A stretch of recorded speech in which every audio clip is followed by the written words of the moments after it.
ஜெர்மனில் இருந்து நீங்கள் இப்போ பார்க்க போகிறது வந்து பூண்டு அல்லது உள்ளி என்று சொல்லலாம். அந்த பூண்டு விதைக்கிற விவசாயத்தை தான் இப்போ நீங்கள் பார்க்க போகிறீங்க.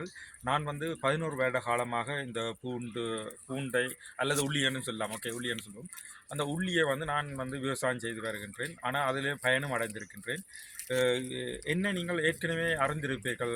சகோதரி மதி யூடியூப் சேனல் மூடாக என்னை அவர்கள் வந்து அறிமுகப்படுத்தியிருந்தார். அவர்களுக்கும் எனது இந்த சந்தர்ப்பத்தில் அவர்கள் நன்றியை தெரிவித்துக் கொண்டு என்னுடைய பதிவை வந்து என்னுடைய சேனலில் வந்து நான் இதை தெரிவிக்கின்றேன்.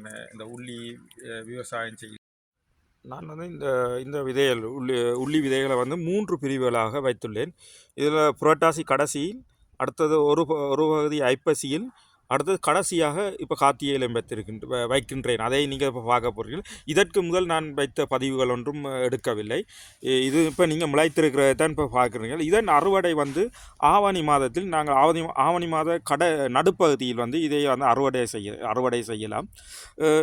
நான் இதில் விதைத்தது வந்து 960 விதைகள் வந்து இதற்குள் வைத்துள்ளேன். இது வந்து 60 கிலோ அளவுக்கு அடுத்த வாரம் அறுவடை செய்யலாம். பாருங்கள் எவ்வளோ இருக்கின்றதுன்னு சொல்லி.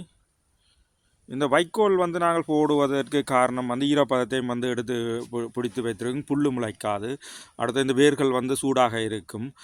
அப்படியான காரணத்தால் தான் இந்த வைக்கோலை நான் பாவிக்கின்றேன். இந்த குளிர் நாடுகளில் இப்படி வைக்கோல் பாவிப்பது வந்து பயிர்களுக்கு வந்து நல்ல விடயம். ஏனென்று சொன்னால் அந்த சூட்டுத்தன்மையை குளிர் வந்து அந்த வேர்களுக்கு கொடுக்காமல் சூட்டுத்தன்மையை வந்து பிடித்து வைத்திருக்கும். இது வந்து ஐப்பசியில் வைத்தது. இவ்வளவுக்கு வளர்ந்துருக்கண்டு பாருங்கள். ஐப்பசியில் வைத்தது.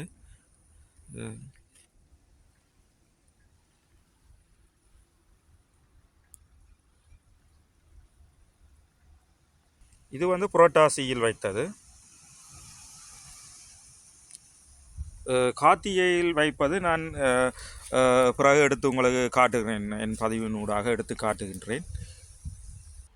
நாங்கள் உள்ளி விதைக்கும் போது இதற்கு 7 கிராட் வந்து இருக்க வேண்டும். அதற்கு மேல் குறைந்தால் இந்த உள்ளி வந்து துளிர் வராது. அந்த 7 கிராட்டுக்கு முதல் நாங்கள் உள்ளியை வந்து பயிரிட வேண்டும். அதற்கு பிறகு பயிரிட்டால் அந்த உள்ளி விதைகள் வந்து எல்லாம் வீணாக அழிந்துவிடும். குளிர்காலத்தில் அந்த புதைத்து வைத்தால் அது இலகுவாக பழுதுபட்டு விடும். அதை நீங்கள் கவனத்தில் கொள்ள வேண்டும். தொடர்ந்தும் நீங்கள் நான் உள்ளி விதைப்பதை பாருங்கள், எப்படி விதைக்கிறேன் என்று சொல்லி. உள்ளி விதைப்பது வந்து இலகுவான அதை சரியாக செய்தால் இலகுவாக அதில் பலனடையலாம். தொடர்ந்தும் நீங்கள் என்னுடைய பதிவை நீங்கள் பாருங்கள். வணக்கம், நான் ரஞ்சன். இன்றைக்கு என்னென்னு சொன்னால், இது வந்து உள்ளி வந்து இன்றைக்கு விதை நடப்போறேன். அந்த நடுறதை தான் காட்ட போகிறேன். ஏற்கனவே வந்து விதை எப்படி எடுக்கிறேன்னு உங்களுக்கு சொல்லி இருக்கிறேன். ஆனால் இது விதை எப்படி நாட்ட போகிறேன்னு சொல்லி இதை பாருங்க. இந்த விதையை வந்து இது வந்து மிஷினால எல்லாம் உழுது இப்போ வந்து மண்ணை வந்து லெவல் பண்ணியிருக்கேன். இது கிட்டத்தட்ட 1 கிலோ உள்ளி கிட்ட இதை பிரித்து எடுத்துருக்கேன். இந்த உள்ளி வந்து இப்போ இதில் தான் இப்போ நட போகிறேன். எப்படி நடுறேன்னு சொல்லி பாருங்க. என்னடா அவ்வளோ கணக்காக உள்ளி வச்சிருக்கு, என்னத்துக்கு நினைக்கலாம். எல்லாம் தேவைக்குத்தான், தேவை இல்லாமல் ஒன்றும் இல்லை, தேவைக்குத்தான். மண்ணை வந்து லெவல் பண்ணிட்டேன். இது வந்து நாங்கள் ஒவ்வொரு கண்டுகளுக்கு ஏற்ற மாதிரி என்னென்ன கண்டுன்னு சொன்னால் அதுக்கேற்ற மாதிரி அரைக்கி அட்ஜஸ்ட் பண்ணலாம். அதுக்கேற்ற மாதிரி தான் செய்து வச்சுருக்கேன். இதால் தான் இப்போ கோடு அடிக்க போகிறேன்னு பாருங்கள் அப்படி இருக்கு.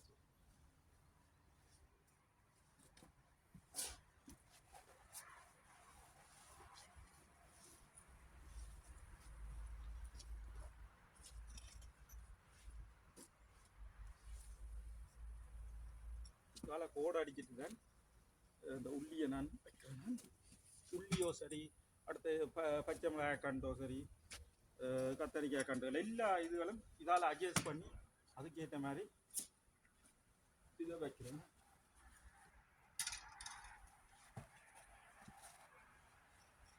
கிட்டத்தட்ட இது வந்து 50 சென்டிமீட்டர் நீளம், 50 சென்டிமீட்டரில் இருக்குது. ஒவ்வொன்றுக்கும் 15 சென்டிமீட்டர் இடைவெளியில் இருக்குது. ஒவ்வொரு ஒவ்வொரு பாத்திக்கும் 15 சென்டிமீட்டரில் இருக்குது. 15 சென்டிமீட்டர் இதில் இருந்து வைப்போம். பொதுவாக 4 ரே வைப்பேன். இப்படி தான் வைக்கிறது. இந்த அடிப்பக்கத்தை வந்து கீழே சாக்கணும். அது உங்களுக்கு ஏற்கனவே தெரிஞ்சிருக்கும். குத்தி குத்தி கிட்டத்தட்ட இந்த விரலில் அரைவாசி போகத்தக்கணும். விரலில் அரைவாசி போகத்தக்கனா 10-15 சென்டிமீட்டரில் குத்தினா காணும். உங்களுக்கு அளக்குற நான் வந்து நார்மலாக அளக்குறையில் எல்லாம் கணக்கில் நடுறது 15 சென்டிமீட்டரில் நட்டிங்கன்னா காணும். படிவா உள்ளி இந்த உள்ளி வந்து 15 சென்டிமீட்டர் அளவில் வச்சா காணும். நடுறதும் வந்து 5 சென்டிமீட்டர் வந்து ஆழத்தில் வந்து புதைக்கணும். 5 சென்டிமீட்டர் ஆழத்தில் புதைச்சிட்டு ஒவ்வொரு 5 சென்டிமீட்டர் ஆழத்தில் புதைச்சிட்டு உலகம் வைக்க கண் நேரம் செல்லும். நான் திரும்பவும் அதை காட்டுறேன். இப்படி எல்லாம் முடிஞ்ச அப்புறம் உங்களுக்கு காட்டுறேன் இப்படி எப்படி வைக்கிறேன்னு சொல்லி. இப்படித்தான் நான் இந்த உள்ளியில் வந்து வைக்கிறது. முதல் ஒரு ஒரு கோட்டில் அப்படி வச்சு போட்டு அடுத்த கோட்டையும் அதுக்கு நேராக அப்படியே வச்சு கொண்டு போவேன். அப்போ அது நேராக இருக்கு. அமர்த்தி வச்சா காணும். அவ்வளோது நல்ல ஆல்பமாக வைக்க வேண்டிய அவசியம் இல்லை. கிட்டத்தட்ட 4 to 5 சென்டிமீட்டர் ஆழத்துக்கு நீங்கள் வைக்கலாம். உங்களுக்கே தெரியும். நீங்கள் கோடு குறி வைக்கல எத்தனை சென்டிமீட்டர் எவ்வளோ ஆழத்தில் இருக்குது, எவ்வளோ நேராக இருக்குதோ சுத்தியாக இருக்குதோன்னு சொல்லி உங்களுக்கு தெரியும். இந்த கண்டுகள் இல்லை அதை பார்க்கல தெரியும்.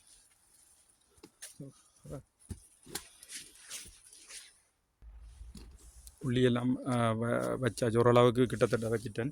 இன்னொரு கொஞ்சம் கிடக்குற பாருங்க இப்படி இருக்கு சொல்லி. இப்படித்தான் அந்த உள்ளி வந்து விதைக்கிறது. இன்னும் இனி மூடையில் அட்லீஸ்ட் நீங்கள் 4 சென்டிமீட்டர் ஆழத்தில் வச்சாலே காணும் சரியாக. உள்ளி எல்லாம் முடிஞ்சது. இது வந்து தூள் உள்ளி, சின்ன உள்ளியல் அதுகள் வைக்கல. அது ஒரு கணக்கான இந்த சைஸ் இருக்கணும் உள்ளியல் வைக்கல.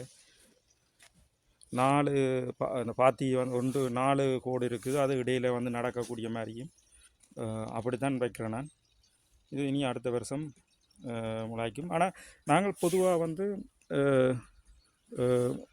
மார்ச் மாதமும் வைக்கலாம்.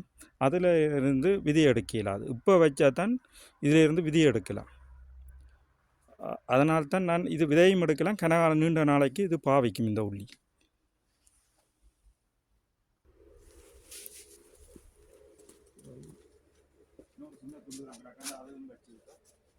இதோட முடிந்து விடும்.